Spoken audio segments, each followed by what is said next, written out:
Hello future doctor, कैसे हो आप लोग। Welcome back our YouTube channel model coaching classes. I am your physics faculty S K Mishra. आज हम लोग बेटा नीट सिलेबस के बारे में डिस्कस करने वाले हैं कि 2023-24 में नीट सिलेबस में क्या चेंजिंग है, कितना वेटेज होता है यूनिट का, कौन सा यूनिट कितना आता है, आपको गवर्नमेंट कॉलेज में एडमिशन के लिए कितने नंबर चाहिए। ये बहुत सी बातों पे आज हम डिस्कस करेंगे। और नीट का जो कोर्स होता है वो अभी जो चेंज हुआ है हाल में, उस पर भी डिस्कस करने वाले हैं। आइए हम लोग चलते हैं अपने बातों। ये देखिए, आप समझ गए, नीट है नेशनल एलिजिबिलिटी, ठीक है ना, कम एंट्रेंस टेस्ट। ठीक है, आइए इसमें देखते हैं 2023-24 का है ये। सबसे पहले तो आपको इतना चीज इंफॉर्मेशन तो होगा ही कि ये नीट कौन कंडक्ट करवाता है। एनटीए करवाती है, जिसका मतलब होता है नेशनल क्या होता है, टेस्टिंग एजेंसी होता है। और सबसे पहले आपको ये भी पता होगा कि जो नीट का सिलेबस होता है तो वो दो पार्ट में, दो अपने पास दो सेक्शन में डिवाइड होता है। एक तो पूरा अपना बायो पार्ट होता है और एक अपना पूरा क्या होता है, फिजिक्स और केमिस्ट्री पार्ट होता है। तो सबसे पहले मैं बता दूं कि टोटल जो क्वेश्चन आते हैं ये 200 क्वेश्चन आते हैं। कितने आते हैं? 200 क्वेश्चन आते हैं। क्वेश्चन के जो नंबर होते हैं, जो नंबर ऑफ क्वेश्चन होते हैं, नंबर ऑफ जो क्वेश्चन होते हैं वो कितने थे? 200। और उसमें से अटेम्प्ट जो आपको करना होता है 180 क्वेश्चन क्या करना पड़ता है? अटेम्प्ट करना पड़ता है। ठीक है ना। देखिएगा, इसमें से जो बायो ग्रुप का होता है, ठीक है, बायो होता है, फिजिक्स होता है और केमिस्ट्री होता है, ठीक है ना। ये जो बायो होता है बेटा, ये टोटल 100 क्वेश्चन इसमें से आते हैं। बायो से 100 क्वेश्चन आते हैं, जिसमें से आपको 90 क्वेश्चन अटेम्प्ट करना पड़ता है। इसमें दो सेक्शन होता है, ठीक है ना। तो आपको क्या करना है, 100 क्वेश्चन में से आपको 90 क्वेश्चन। फिजिक्स में टोटल 50 क्वेश्चन आते हैं, अभी हम आगे डिस्कस करेंगे और इसके बारे में। 50 आते हैं, तो इसमें दो सेक्शन होता है, एक में 30 होता है और एक में 20 होता है, ठीक है। इसमें से आपको टोटल 45 क्वेश्चन अटेम्प्ट करने पड़ते हैं, ठीक है। वैसे केमिस्ट्री में दो सेक्शन होता है, एक में आता है 30 मार्क्स और एक में आता है 20 मार्क्स। और इसमें से आपको 45 मार्क्स, आपको 45 आपको क्वेश्चन अटेम्प्ट करने पड़ते हैं, ठीक है ना। इसमें बायो में 90 क्वेश्चन अटेम्प्ट करने पड़ते हैं और आपको फिजिक्स में 45 और केमिस्ट्री में भी 45। और जो पर क्वेश्चन होता है वो 4 मार्क्स का होता है, मतलब 180 क्वेश्चन टोटल होते हैं और पर क्वेश्चन 4 मार्क्स का होता है। तो टोटल ये 720 मार्क्स का क्वेश्चन, 720 मार्क्स का होता है यूनिट का पेपर, ठीक है। इसमें से आपको negative 1/4 negative mark, 1/4 negative mark, मतलब एक यदि आप क्वेश्चन गलत करते हैं तो एक मार्क्स आपका माइनस हो जाएगा, ठीक है। तो ये कुछ आपका हो गया, मैं बता दिया। ये कंडक्ट जो करवाती है एनटीए कंडक्ट करवाती है, नेशनल टेस्टिंग एजेंसी। और ये इतना ही नहीं, नीट का नहीं, ये जेई मेंस का भी, जेई का जो होता है पेपर, तो जेई का भी पेपर भी एनटीए ही कंडक्ट करवाती है, ठीक है ना। तो अपने को क्या समझ में आ गया कि टोटल नंबर ऑफ क्वेश्चन कितने आते हैं? 200 आते हैं। अभी हम न्यू सिलेबस के बारे में आपको बता रहे हैं, जिसमें से आपको 180 क्वेश्चन को अटेम्प्ट करना होता है, जिसमें से 100 क्वेश्चन बायो में आते हैं और 100 में से आपको 90 देना पड़ता है रिप्लाई, ठीक है ना। 10 आपके क्वेश्चन ऑप्शनल होते हैं, आप उनको अटेम्प्ट करो या ना अटेम्प्ट करो। और ऐसे ही फिजिक्स में 50 क्वेश्चन आते हैं, जिसमें से आपको 45 क्वेश्चन अटेम्प्ट करने पड़ते हैं। और ऐसे केमिस्ट्री में जो होता है 20 एक सेक्शन में आता है, एक में 30, ये दो दो सेक्शन में होते हैं, इसमें भी दो सेक्शन होता है। इसमें बायोलॉजी में क्या होता है, बायोलॉजी में जूलॉजी और बॉटनी होता है, तो उनको एक ही में मिला के आपको बायोलॉजी बना दिया जाता है। और इसमें क्या होता है, दो दो सेक्शन होते हैं। तो इसमें आपको टोटल अपने को जो क्वेश्चन अटेम्प्ट करना है, तो कितना करना है अपने को, इसमें 45 और इसमें 45। तो ये 45 प्लस 45 प्लस 90 मतलब 180 हो जाएगा। कितना हो जाएगा? 180। अब ईच क्वेश्चन जो होता है 4 मार्क्स का होता है, तो 720 मार्क्स का हो गया। अब आइए इसके बाद थोड़ा सा और हम डिस्कस करते हैं और आगे चलते हैं, इसको समझने की कोशिश करते हैं। देखिए, इसके जस्ट बाद हम लोग बेटा क्या करने वाले हैं, इसके जस्ट बाद हम लोग आने वाले हैं यहाँ। अब थोड़ा सा आप ये समझ लीजिए कि नीट जो होगा, ठीक है ना, तो उसमें 11th फिजिक्स में क्या क्या आएगा, आपके क्या क्या कोर्सेस है, क्या क्या आप लोग अपने को पढ़ने के लिए बहुत ज्यादा रिक्वायरमेंट है, ठीक है ना, बहुत जरूरत। तो आइए हम लोग देखते हैं। सबसे पहले तो आप देखेंगे 11th कोर्स में, तो 11th कोर्स में हमारे पास क्या क्या है। 11th कोर्स में हमारे पास है, सबसे तो पहला हम चैप्टर स्टार्ट करेंगे यूनिट एंड मेजरमेंट से। कहाँ से स्टार्ट करेंगे? यूनिट एंड मेजरमेंट, जिसको आप मात्रक बोलते हो, ठीक है ना। ये चैप्टर बहुत स्कोरिंग चैप्टर है और देखा जाता है कि हर साल इससे एक दो क्वेश्चन कंफर्म आते हैं। तो ये बहुत बेसिक चैप्टर है, ये इसका नॉलेज बहुत जरूरी है। फिर ये क्या हो गया, काइनेमैटिक्स हो गया, मतलब काइनेमैटिक्स 1D हो गया। इसी में आता है मोशन इन स्ट्रेट लाइन आता है, ठीक है ना। तो इसी में सरल रेखा में गति आता है। फिर काइनेमैटिक 2 आता है, मोशन इन अ प्लेन। इसमें पूरा 1D के बारे में पढ़ना पड़ता है, ठीक है ना, एक बीमी गति के बारे में, 1 डायमेंशन मोशन। इसमें हमको 2D 2 डायमेंशन मोशन, द्विमीमी गति के बारे में पढ़ना पड़ता है, ठीक है ना। मोशन इन अ प्लेन हो गया, ठीक है ना। सर्कुलर मोशन हो गया, मोशन इन अ प्लेन हो गया, ये सभी इस चैप्टर्स में आ जाते हैं, ठीक है ना। तो ये चीज आपको बहुत अच्छे से समझ में आ गया। आइए फिर आगे देखते हैं। फिर 11th में जो अपना नेक्स्ट आता है, ये बहुत अपना स्कोरिंग चैप्टर, मतलब ये जो अभी आपको बता रहे हैं, देखो जानते हो कि ये जो अपना है न्यूटन्स लॉ ऑफ मोशन, ठीक है ना, न्यूटन्स लॉ ऑफ मोशन। तो न्यूटन्स लॉ ऑफ मोशन जो होते हैं, ये हम लोग क्वेश्चन तो बहुत इसमें प्रैक्टिस किए रहते हैं ना, बट न्यूमेरिकल ज्यादा नहीं लगाते, लेकिन इससे न्यूमेरिकल इससे क्वेश्चन आते हैं, तो इसको भी देख लोगे लॉज ऑफ मोशन में। तो लॉज ऑफ मोशन में ये 3 लॉज ऑफ मोशन होते हैं, आप सभी को पता है। तो इस पे हम लोग अभी डिस्कस करेंगे बाद में, लेकिन अभी ये आपको याद होना चाहिए कि हमें ये आएगा, ठीक है, न्यूटन के गति के नियम।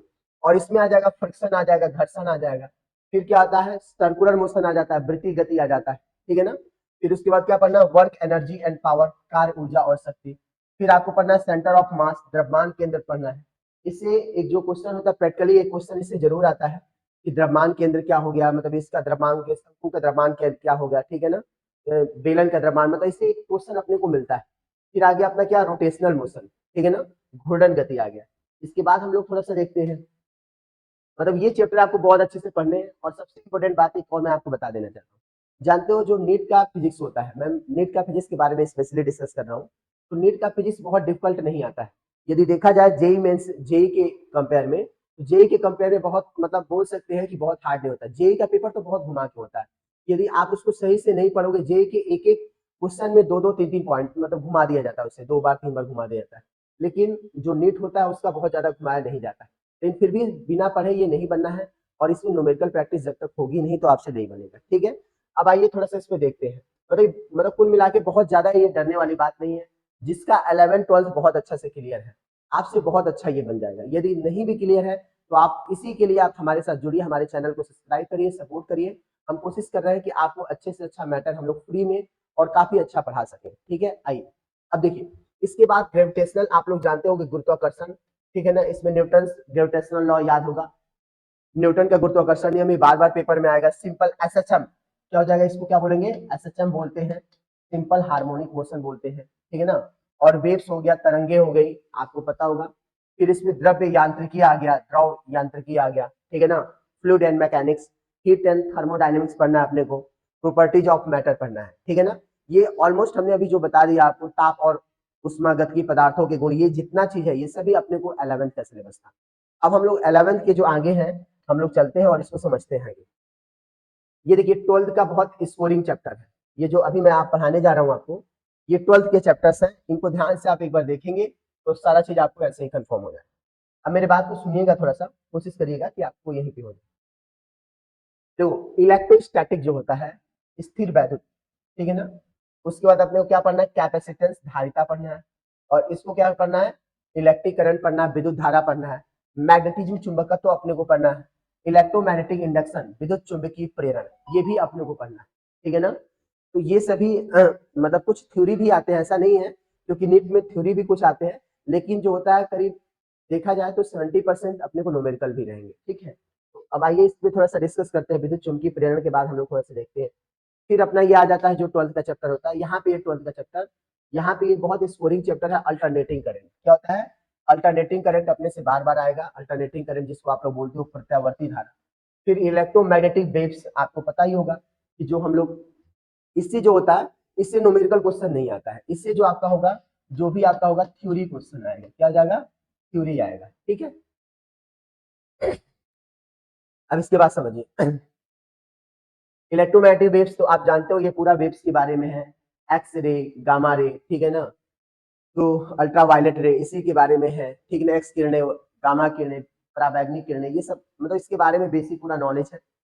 और ये हो गया तरंग प्रकाश की, वेव ऑप्टिक्स, ठीक है ना। ये पूरा लाइट चैप्टर है जो कि हमको बहुत अच्छे से पढ़ना पड़ेगा, ठीक है ना। फिर ये मॉडर्न फिजिक्स, इससे भी बहुत क्वेश्चन आते हैं। इसी मॉडर्न फिजिक्स में ही आ जाता है क्या, एटम, न्यूक्लियस, परमाणु नाभिक आ जाता है। फिर सेमीकंडक्टर आ गया, ठीक है ना। और ये जो चैप्टर है, प्रिंसिपल ऑफ कम्युनिकेशन, संचार का सिद्धांत, ये वैसे 12th में से रिड्यूस हो चुका है, लेकिन ये पेपर में आता रहता है, तो इसको भी हमको पढ़ना है, संचार का सिद्धांत, ठीक है ना, प्रिंसिपल ऑफ कम्युनिकेशन। ये तो हमारा ओवरऑल हो गया कि हमें क्या क्या 11th और 12th में अपने को कौन कौन चैप्टर पढ़ने, ठीक है। अब थोड़ा सा आइए हम डिस्कस करते हैं कि आप लोगों को पता होगा कि जो पुरानी एनसीईआरटी थी, अभी न्यू एनसीईआरटी अभी क्या हुई, अभी न्यू एनसीईआरटी आई है।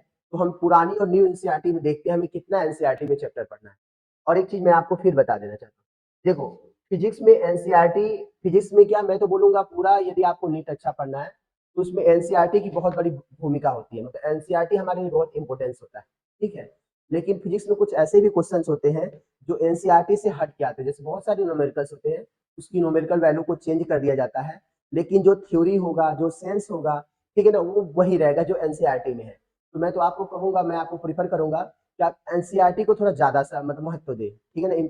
एनसीईआरटी का बहुत इंपॉर्टेंस होता है, चाहे आप किसी भी जेई जाए चाहे नीट जाए, आप एनसीईआरटी को तो अच्छे से यूज करिएगा, ठीक है। लेकिन थ्योरी भी बहुत होता है, जैसे मैं आपको बता देना चाहता हूँ, ये जो हमारा एनसीईआरटी है, ठीक है ना, ये हमारा एनसीईआरटी है, ये हमारा एनसीईआरटी जो है किसका, ये हमारा एनसीईआरटी 11th का है, ठीक है। ये जो है ओल्ड एनसीईआरटी है, ये न्यू एनसीईआरटी, ठीक है। ये भी हमारा क्या है, ओल्ड एनसीईआरटी है, ये हमारा न्यू एनसीईआरटी है, मतलब ये दोनों चेंज हो गए, ठीक है। ये 11th वाला यहाँ पे दिखाई दे रहा होगा आपको, ठीक है ना। ये 12th वाले हैं, ये दोनों अपने क्या हो गया, 12th का पार्ट 1 हो गया, 12th का पार्ट 2 हो गया, 11th पार्ट 1 हो गया, 11th पार्ट 2 हो गया, ठीक है ना। ये 11th का क्या हो गया, पार्ट 1 पार्ट 2 हो गया। अब इस पे हम लोग आते हैं, थोड़ा सा डिस्कस करते हैं, ठीक है। इसको हम लोग थोड़ा सा डिस्कस करते हैं, क्या है अपने पास। देखिए मैंने अभी समझाया आपको कि क्या हो गया अपना, ये 12th हो गया अपना, 12th का ये क्या हो जाएगा, पार्ट 1 हो गया, ये अपना ओल्ड एनसीईआरटी मान लो हो गया। और ये 12th का क्या हो जाएगा, पार्ट 2 हो गया, ठीक है ना, ये अपना मान लो 2 हो गया। ये दोनों जो 11th और ये 11th के है, मान लो ये 11th को आपको समझाने के लिए बोल रहा हूँ, ये 11th के है, पार्ट 1 है, ये पार्ट 2। तो ये दोनों एनसीईआरटी जो है इस समय फिलहाल चेंज हो चुका है। देखो ओल्ड जो एनसीईआरटी था, इसमें कुल 22 चैप्टर थे, 22 चैप्टर।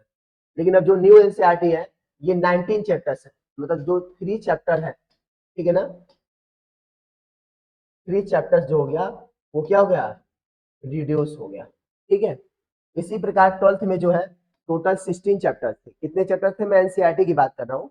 और ये अभी ये 13 चैप्टर है, मतलब अपने को 12th में भी 3 चैप्टर्स जो है रिड्यूस हो गया, मतलब आपको टोटल जो देखा जाए ओवरऑल 6 चैप्टर जो आपका है रिड्यूस हो गया, 6 चैप्टर रिड्यूस है, मतलब 6 चैप्टर आपको नहीं पढ़ना है।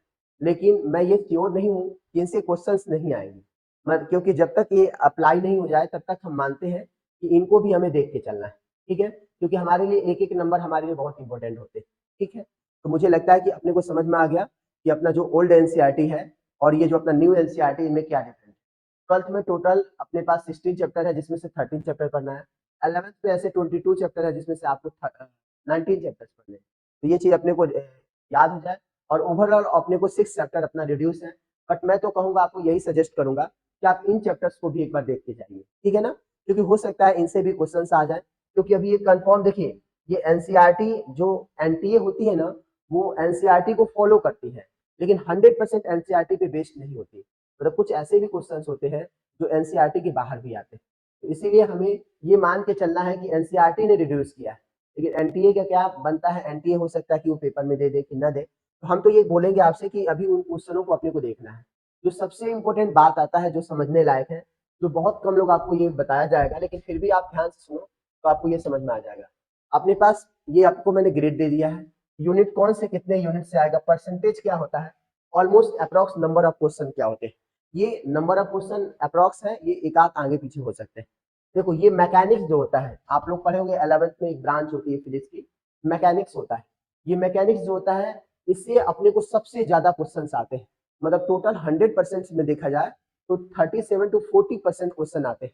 वैसे देखा जाए क्वेश्चन के नंबर में तो 18 से 20, मतलब जो फिजिक्स होता है उसमें 18 से 20 क्वेश्चन केवल इसी के आ जाते हैं, समझ रहे हो। इसके बाद हीट एंड थर्मोडायनेमिक्स, मैकेनिक्स में ही पूरा आ जाता है, 1D आ जाता है, 2D आ जाता है, यूनिट एंड मेजरमेंट आ जाता है, सर्कुलर मोशन आ जाता है, रोटेशनल मोशन आ जाता है, मतलब ये सभी लगभग इसी में आ जाते हैं, ठीक है। तो इसमें क्या हो जाए, मैकेनिक्स में इतने हमारे क्या होते हैं, मतलब अपना मिनिमम जो होता है 37 से 40%, या 18 से 20 क्वेश्चन आता है, सबसे ज्यादा यहाँ पे वेटेज यहीं पे होता है, इसी मैकेनिक्स को यदि अच्छे से आप पढ़ लेंगे। इसके बाद heat and thermodynamics, heat and thermodynamics से आपको लगभग ये 12 से 14% आता है, आपको परसेंटेज में देखेंगे। और क्वेश्चन में देखेंगे तो 6 से 7 क्वेश्चन हो जाता है। ये कभी कभी ये वैरी करता है, मतलब कभी कभी 6 भी हो जाता है, कभी कभी 7 हो जाता है, ये कोई कंफर्म नहीं, ठीक है। लेकिन एक अप्रॉक्स वैल्यू कितना में देखने को मिलता है। ऑसिलेशन एंड वेव्स, ये तीनों जो यूनिट्स है ये 11th के, इससे लगभग 4 से 6% आता है, इससे 2 से 3 क्वेश्चन आ जाते हैं, ठीक है ना, ऑसिलेशन एंड वेव से, ठीक है। और ये जो सबसे हमको पढ़ना है, ये आपको पता होगा, ये जो पार्ट है, ये 12th का जो है फर्स्ट बुक जो है, उसी को बोलते हैं हम लोग इलेक्ट्रोमैग्नेटिज्म। क्या बोलते हैं? 12th की फर्स्ट बुक को इलेक्ट्रोमैग्नेटिज्म। और उसमें जो आपको पता होगा, उसमें आता है इलेक्ट्रोस्टैटिक आता है, moving charge and electric field आ जाता है, इलेक्ट्रिक करंट आ जाता है, मैग्नेटिज्म आ जाता है, ठीक है ना। तो ये सब इसी में आ जाता है, और ये लगभग 22 से 24%, मतलब इससे लगभग 11 से 12 क्वेश्चन बनते हैं, ठीक है ना। फिर इसके बाद आता है ऑप्टिक्स, जो पूरा लाइट पार्ट चला जाता है। ऑप्टिक्स में जो होता है 6 से 8%, मतलब 4 से 5 क्वेश्चन वहां से भी बनते हैं। ये मॉडर्न फिजिक्स, ये बहुत ज्यादा अपना आधुनिक जो भौतिक होता है, ये ऑप्टिक्स मतलब प्रकाश की, आप लोग को याद होगा जो हिंदी में होंगे, प्रकाश की, आप लोग ये सब मैं ऊपर लिखा हुआ था हिंदी में, इसको बोलोगे विद्युत चुंबकत्व। क्या बोलोगे? विद्युत चुंबकत्व। बहुत सारे बच्चे बोलेंगे कि हिंदी में नहीं बताया गया, तो विद्युत चुंबकत्व इसको बोलते। ओसिलेशन एंड वेव, तो दोलन और तरंगे बोलेंगे। क्या बोलेंगे? दोलन और तरंगे, ठीक है। इसको हिंदी में भी आप लिख सकते हो। और इसको क्या बोलेंगे? हीट मतलब उष्मा और उष्मागति, उष्मागति, ठीक है। ये एक चैप्टर है। मैकेनिक्स का मतलब होता है, आप लोग जानते हो, यांत्रिकी। क्या होता है? यांत्रिकी। मैंने पूरा यहाँ पे हिंदी में भी लिख दिया कि हिंदी वाले बच्चों को भी दिक्कत ना हो, ठीक है। तो इलेक्ट्रोमैग्नेटिज्म क्या होता है? ये 12th का जो फर्स्ट पार्ट एनसीईआरटी बुक होता है, वो टोटल इलेक्ट्रोमैग्नेटिज्म उसको बोलते हैं, ठीक है। तो उसी में मैग्नेट तक हम लोग जो पढ़ते हैं, तो उसी में हमारा आ जाता है, ठीक है। उसके बाद जब सेकेंड बुक में आते हैं, तो ऑप्टिक्स आ जाता है, मतलब टोटल लाइट से रिलेटेड जितने भी फिनोमिनन है, वो सभी को हम ऑलमोस्ट ऑप्टिक्स मिलेंगे। ये मॉडर्न फिजिक्स आप लोग को पता होगा, आधुनिक भौतिक। क्या हो जाएगा? आधुनिक भौतिकी। तो आधुनिक भौतिकी में हम लोग क्या लेंगे? जैसे एटम हो गया, न्यूक्लियाई हो गया, ठीक है ना, परमाणु, नाभिक, अर्धचालक, ये सभी को हम लोग क्या लेंगे? हम लोग मॉडर्न फिजिक्स में पढ़ते हैं। तो ये चैप्टर भी हमारे लिए बहुत ये, ठीक है ना। तो आपको ये चीज समझ में आ गया कि अपना जो सबसे ज्यादा स्कोरिंग जो है, वो क्या है? 12th का फर्स्ट पार्ट है, इलेक्ट्रोमैग्नेटिज्म है, विद्युत चुंबकत्व है।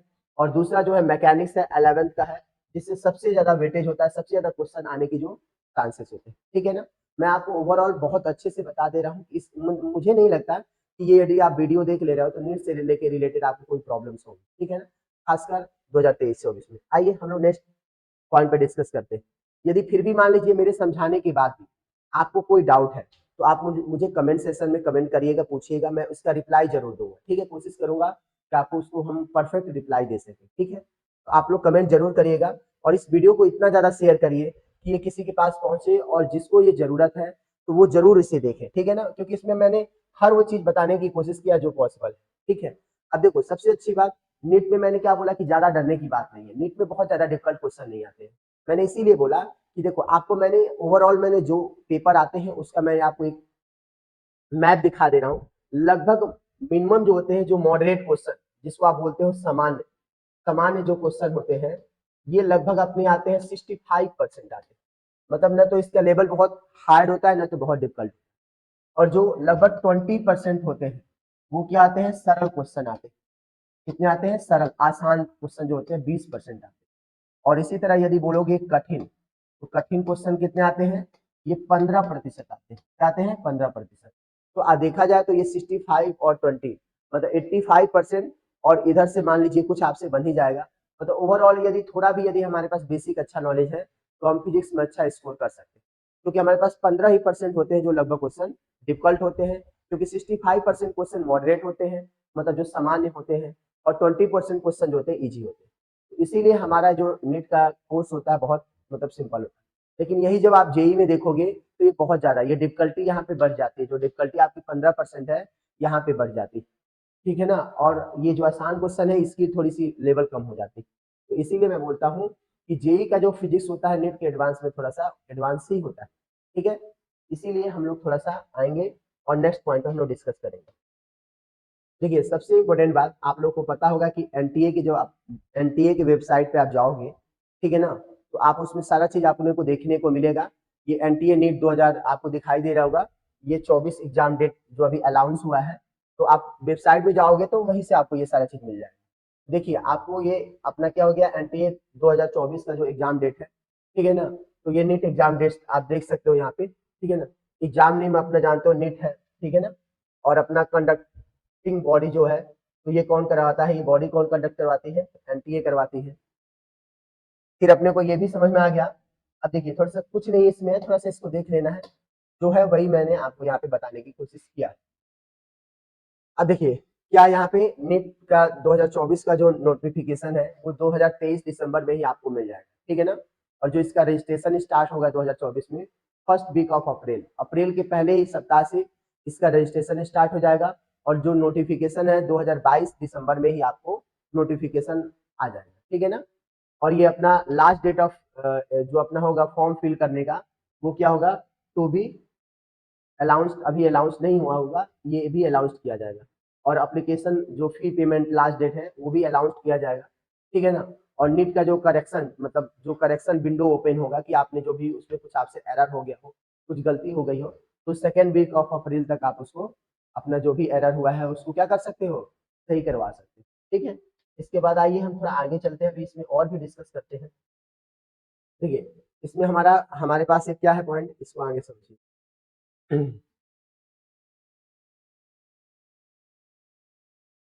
देखिए उसके बाद एडमिट कार्ड कब अपना रिलीज होगा, तो एडमिट कार्ड लगभग ये थर्ड वीक ऑफ अप्रैल में अपने को मिल जाएगा, ठीक है। नीट एग्जाम डेट ये मई 5 को होगा, मई 5 को होगा, ये भी कंफर्म हो गया है, ठीक है ना। और कमेंटमेंट ऑफ नीट यूजी, ठीक है, काउंसलिंग, ये काउंसलिंग कब स्टार्ट होगा, तो भी अलाउंस, ये भी अलाउंस आपको किया जाएगा। और ऑफिशियल वेबसाइट आप लोग जानते हो NIT.NTA.nic.in पे आप जाके वहाँ पे भी विजिट करके आप देख सकते हो, आप भी ये सब चीजें देख सकते हो। कोई बहुत ज्यादा इसमें इंपॉर्टेंट है पूरा मतलब एनटीए का जो वेबसाइट है, जो जो उसमें आपको मिला हुआ है सब मैंने आपको दिखा दिया। इसका फॉर्म का कब डेट आने वाला, कब क्या है, इसको देख लीजिए। जो सबसे इंपॉर्टेंट बच्चों के दिमाग में जो चलता है उस पर मैंने आपको बता दिया। फिलहाल मैं एक बात बता दूं, यहाँ पे बहुत सारे लोगों को ये लगेगा कि नहीं सर यहाँ नंबर ज्यादा है, यहाँ मैं जो अभी बता रहा हूँ ऑल इंडिया रैंक बता रहा हूँ, मैं किसी स्टेट का रैंक नहीं बता रहा हूँ। और जब वो स्टेट कॉलेज में आप जाओगे, बीडी एमएस कुछ भी करोगे, ठीक है ना, एमबीबीएस करोगे, कुछ भी करोगे, तो उनके जो नंबर्स होंगे 40-50 नंबर नीचे अभी क्या होंगे, वो अपना फॉलो मतलब नीचे गिरेंगे, ठीक है ना। अब देखिए जैसे यहीं पे है, तो मैं एम्स ऑल इंडिया रैंक बता रहा हूँ, तो एम्स ऑल इंडिया रैंक क्या अपना, ये जो सबसे पहले मैं बता रहा हूँ ये दिल्ली का है, ये दिल्ली का है, ठीक है ना, ये दिल्ली का है। और ये लगभग अपना आप देखोगे 3-4 साल में जो इसका कटअप है ये 705 706, ठीक है ना, इसी पे लगभग अपना बना रहा है, ठीक है। यदि आपको दिल्ली में चाहिए और एम्स चाहिए, मान लीजिए आपको एडमिशन के लिए, तो आपको मिनिमम मैं मानता हूँ यदि जनरल कैटेगरी के हैं तो 705 नंबर आपको चाहिए, ठीक है ना। अब जैसे पटना हो गया, जैसे भोपाल हो गया, ठीक है ना, जैसे आप और लखनऊ मतलब जहां भी आप जाएंगे जितने भी एम्स हैं, ठीक है ना, रायपुर हो गया, तो इस यहाँ पे ये थोड़ा सा अभी डाउन होगा, ठीक है ना। मैं सबसे ज्यादा जो नंबर होता है किसका होता है, दिल्ली का होता है, तो मैंने दिल्ली एम्स के बारे में आपको बता दिया है, ठीक है ना। तो अभी ये नॉर्मल जाएंगे तो ये लगभग आप मेरे को जहाँ तक पता है तो ये 616 तक अपने को ये मिलता है, ठीक है ना। 660 तक यदि आएगा तो आपको कोई ना कोई एम्स मिल ही जाएगा, ठीक है। उसके बाद आप समझ जाइए ईडब्ल्यूएस के लिए आपने को कितना चाहिए, 697 चाहिए। ओबीएस ओबीसी के लिए कितना चाहिए अपने को, 694 चाहिए। और एससी के लिए कितना चाहिए, 691 चाहिए। और एसटी के लिए कितना चाहिए, 687 चाहिए। ये फिर मैं एक बार रिपीट कर रहा हूँ, मैं ऑल इंडिया रैंक आपको बता रहा हूँ। जब आप स्टेट लेवल में जाएंगे तो ये करीब 50 नंबर तक अपने पास क्या होगा, ये नीचे जाएगा अभी, ठीक है। तो मैं आपको इंडिया लेवल, अब देखिए एमबीबीएस के लिए आपको यदि ऑल इंडिया रैंक चाहिए तो अपने को ये चाहिए कितना, 620। लेकिन जब आप स्टेट के लिए जाएंगे तो यही करीब 500 मतलब 30 प्लस चाहिए, मतलब 530 प्लस हो तो आपको मिल सकता है। लेकिन मैं आपको ऑल इंडिया रैंक बता रहा हूँ। वैसे आप ईडब्ल्यूएस के लिए भी देखेंगे तो ये भी लगभग ऐसे ही वेरी करता है, 220 तक लगभग, मान लीजिए 520 तक यदि आप ईडब्ल्यूएस है और प्लस में यदि आपका है तभी आपको एमबीबीएस में हो जाएगा। वैसे ये भी वेरी करता है, जैसे ओबीसी है तो 610 नंबर अपना, एससी है तो अपना ये 498 नंबर, और एसटी का जो गया है 435 नंबर गया है। मान लीजिए आप बीडीएस में एडमिशन लेते हैं तो ऑल इंडिया रैंक में अगेन आप जाते हैं तो 600। और यदि इससे आप मतलब मान लीजिए आप, मैं बार बार बोल रहा हूँ, यदि हम लोग स्टेट लेवल में जाते हैं तो ये हमारा अभी और भी डाउन, ठीक है ना। और आप देख सकते हैं बीएमएस के लिए अपना आप देख सकते हैं 535। लेकिन जब आप मान लीजिए, मैं बार बार बोल रहा हूँ, जब स्टेट लेवल में जाएंगे तो ये भी ये डाउन होगा। और ये लगभग ये 450 के आसपास आता है, 450 प्लस है तो आपको बीएमएस आपको मिल जाएगा, ठीक है। ऐसे आपको ये कैटेगरी भी अभी डाउन होगी, कब, जब आप स्टेट लेवल में आएंगे, ठीक है। आप नर्सिंग के लिए मैं बता रहा हूँ 450, लेकिन ये 350 प्लस भी हो तो आपका ये जो स्टेट नर्सिंग है आपको मिल जाएगा, ठीक है ना। तो ये सब आपको मैंने आपको बता दिया कि कितने मार्क्स रिक्वायर्ड होंगे एम्स या गवर्नमेंट कॉलेज में, मेडिकल कॉलेज में एडमिशन के लिए, मैंने आपको ये ओवरऑल बता दिया है, ठीक है ना। ये थोड़ा सा मार्क्स वैरी होगा, अभी आगे पीछे चलेगा, तो इसमें ये नहीं है कि सर एकदम कंफर्म नंबर है ये, ठीक है। मतलब ये ओवरऑल जो डाटा है वो मैंने आपको बता दिया। सुनिए, इसके बाद लास्ट एक बात हम आपसे डिस्कस करना चाहते हैं। आपके पास अभी बचे हुए 8 महीने हैं, और इन 7 से 8 महीने हैं, मान लीजिए 8 महीने में मान के चल रहा हूँ, और 8 महीने इनका यदि सही आप यूज कर लिए तो कंफर्म है कि आप नीट में अच्छा नंबर ला सकते हैं। और अच्छा नंबर लाने के लिए हमारे साथ जुड़िए, हमारे चैनल को सब्सक्राइब करिए और इस वीडियो को ज़्यादा से ज़्यादा शेयर करिए। मुझे उम्मीद है कि आपको कोई दिक्कत नहीं हुआ होगा और आपको बहुत अच्छे से समझ में आया होगा जो मैं भी बता रहा हूँ। यदि मेरी बातों में कुछ मान लीजिए कोई ऐसी चीज़ें हैं जो समझ में नहीं आ रही हैं, तो आप हमें कमेंट करिए, हम कोशिश करेंगे कि कमेंट में आपकी प्रॉब्लम को सॉल्व करें, ठीक है। आपने देख ही लिया कि टोटल अपने को नीट में कितने क्वेश्चन मिलेंगे, 200 क्वेश्चन मिलेंगे। जैसे फिजिक्स में मिलेंगे, फिजिक्स में 2 सेक्शन होगा, सेक्शन ए और बी। फिजिक्स की मैं बात कर रहा हूँ, मेरा टारगेट यहाँ मेन फिजिक्स ही है, तो मैं फिजिक्स के बारे में ही बात कर रहा हूँ। देखिए फिजिक्स का जो हो जाएगा, फिजिक्स का यहाँ पे 2 सेक्शन होगा, सेक्शन ए और सेक्शन बी। सेक्शन ए में जो होगा 30 क्वेश्चन होगा, और सेक्शन ए में जो होगा 30 क्वेश्चन होगा। सेक्शन जो बी होगा इसमें 20। ओवरऑल देखा जाए तो ये दोनों 50 क्वेश्चन हो जाएंगे। कितने हो जाएंगे? 50। और इसमें से आपको 45 आपको क्वेश्चन करना पड़ेगा। आप 45 क्वेश्चन, ईच क्वेश्चन जो होता है 4 मार्क्स का होता है। मतलब देखा जाए तो ये कितना आ जाएगा, 180 मार्क्स का क्वेश्चन आपसे फिजिक्स में आपको मिलना है, ठीक है। और सबसे मैं आपको अच्छा बात बताऊं, आप लोग जानते भी हो, कोई बताने की जरूरत नहीं है कि यदि आपको नीट में अच्छा स्कोर करना है तो बायोलॉजी का कंसेप्ट, मतलब कंसेप्ट तो आपको फिजिक्स केमिस्ट्री बायो ऑल भी चाहिए, लेकिन जो बायो होता है ना बेटा, तो बायो ओवरऑल आधा बायो होता है, मतलब 360 मार्क्स का रहता है, जिसमें आपको 90 क्वेश्चन करने होते हैं, और ईच क्वेश्चन जो होते हैं 4 मार्क्स के, ठीक है ना। तो जो ये अपने टोटल जो मार्क्स होता है, टोटल मार्क्स, ठीक है ना, ये 360 का बायोलॉजी में होता है। तो मुझे लगता है कि मैं जो भी आपको जानकारी दिया हूँ, इससे आपको बहुत ज़्यादा प्रॉफिट हुआ होगा। यदि प्रॉफिट हुआ हो और लगा हो कि हम अच्छा आपको नॉलेज दिए हैं, तो हमारे चैनल को सब्सक्राइब करिए और वीडियो को अधिक से अधिक शेयर करिए।